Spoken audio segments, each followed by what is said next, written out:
കഴിഞ്ഞ ദിവസം കുന്നംകുളം പോലീസ് സ്റ്റേഷനുമായി ബന്ധപ്പെട്ടുകൊണ്ട്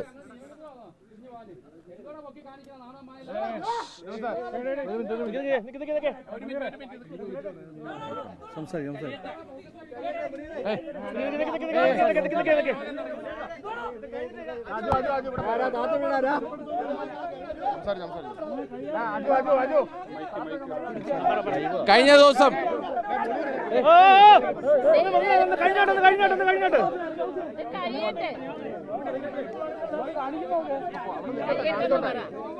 പ്രിയപ്പെട്ടവരെ ഒരു കാര്യം നമ്മൾ നമ്മുടെ പ്രതിഷേധം അറിയിച്ചിട്ടേ ഇവിടെ നിന്ന് പോകൂ എന്നുള്ള കാര്യത്തിൽ ഒരു സംശയം വേണ്ട. അത് ലാത്തി എടുത്ത് പൊക്കി കാണിച്ചാലും ഷീൽഡ് എടുത്ത് പൊക്കി കാണിച്ചാലും എത്ര നക്ഷത്രമുള്ളവരാണെങ്കിൽ പോലും പ്രതിഷേധം അറിയിക്കാൻ വന്നത് യൂത്ത് കോൺഗ്രസ് ആണെങ്കിൽ പ്രതിഷേധം അറിയിച്ചു തന്നെ പോകും. അപ്പൊ അതുകൊണ്ട് ആരും ഇവിടെ പ്രത്യേകിച്ച് കോക്കറി കാണിച്ച് ഇതിനെ പ്രത്യേകിച്ച് അങ്ങ് പ്രൊവോക്ക് ചെയ്യാൻ ശ്രമിക്കണ്ട. കഴിഞ്ഞ ദിവസം കുന്നംകുളം പോലീസ് സ്റ്റേഷനുമായി ബന്ധപ്പെട്ടുകൊണ്ട് ഈ കേരളത്തെ തന്നെ നാണിപ്പിക്കുന്ന ഒരു ദൃശ്യങ്ങളാണ് പുറത്തു വന്നത് എന്നുള്ളത് കേരളം തിരിച്ചറിയുകയാണ്. സുജിത്ത് എന്നു പേരുള്ള ഒരു ചെറുപ്പക്കാരൻ, ആ ചെറുപ്പക്കാരൻ യൂത്ത് കോൺഗ്രസിന്റെ മണ്ഡലം പ്രസിഡന്റ് മാത്രമല്ല, മറിച്ച് ഒരമ്പലത്തിലെ പൂജാരിയാണ്. എല്ലാവിധ നൈഷ്ഠകളും എല്ലാവിധ ആചാരങ്ങളും പുലർത്തുന്ന ഒരമ്പലത്തിലെ പൂജാരിയായിട്ടുള്ള സുജിത്ത് എന്ന് പറയുന്ന ഒരു പൊതുപ്രവർത്തകനെ അയാൾ മദ്യപിച്ചു എന്ന് ആരോപിച്ചുകൊണ്ട് കേരളത്തിലെ പോലീസ് ഒരു കള്ളക്കേസ് എടുക്കുകയാണ്.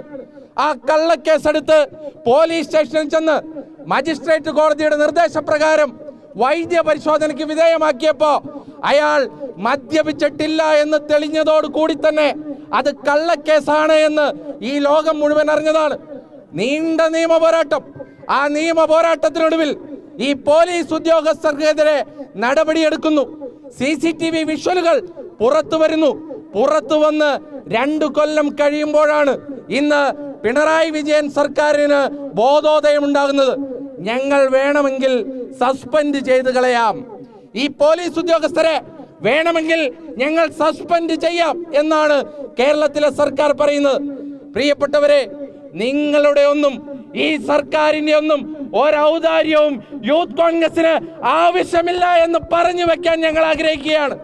കാരണം ഞങ്ങളുടെ സഹപ്രവർത്തകനെ തല്ലിച്ചതച്ചിട്ടുണ്ടെങ്കിൽ അതിനെ നിയമപരമായി നിങ്ങൾ നേരിട്ടില്ലെങ്കിൽ അവന്മാരെയൊക്കെ കായികമായി നേരിടാനും ഞങ്ങൾക്ക് മടിയില്ല എന്ന് പറഞ്ഞു വെക്കാൻ യൂത്ത് കോൺഗ്രസ് ആഗ്രഹിക്കുക.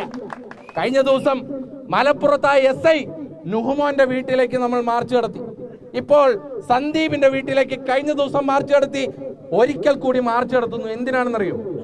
ഞാൻ കഴിഞ്ഞ ദിവസം സുജിത്തിനെ കണ്ടപ്പോ സുജിത്ത് എന്നോടൊരു കാര്യം പറഞ്ഞു. ചേട്ടാ, എന്നെ ഏറ്റവും കൂടുതൽ തല്ലിയത് ആ സന്ദീപ് എന്ന് പറയുന്ന പോലീസുകാരനാണ്.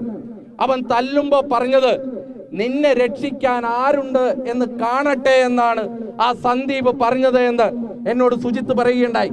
നിന്റെ യൂത്ത് കോൺഗ്രസ് നിർത്തും, നിന്റെ പൂജാരിപ്പണിയും നിർത്തും എന്ന് പറഞ്ഞുകൊണ്ടാണ് ഈ സന്ദീപ് ആക്രമിച്ചത്. എടാ സന്ദീപ്, അല്ലെങ്കിൽ സന്ദീപിന്റെ അടുത്ത ആളുകൾ കേൾക്കുന്നുണ്ടെങ്കിൽ, ഞാന് ലൂസിഫറിലെ ഡയലോഗൊന്നും പറയുന്നില്ല, പക്ഷേ പറഞ്ഞു വെക്കാൻ ആഗ്രഹിക്കുക, ഇന്ന് നിന്നെ രക്ഷിക്കാൻ ആരുണ്ടടാ ചെറ്റ ഇവിടെ എന്ന് ചോദിക്കാൻ യൂത്ത് കോൺഗ്രസ് ആഗ്രഹിക്കുക. ആരുണ്ട് ഇവിടെ രക്ഷിക്കാൻ? ഈ സന്ദീപ് എന്ന് പറഞ്ഞവനെ ഇപ്പോ സസ്പെൻഷനാണ്, ഒരു സംശയവും വേണ്ട. അത് ഡിസ്മിസൽ ചെയ്യാതെ ഞങ്ങൾ തെരുവുകളിൽ നിന്ന് കയറില്ല എന്ന് പ്രഖ്യാപിക്കാൻ ഞങ്ങൾ ആഗ്രഹിക്കുക.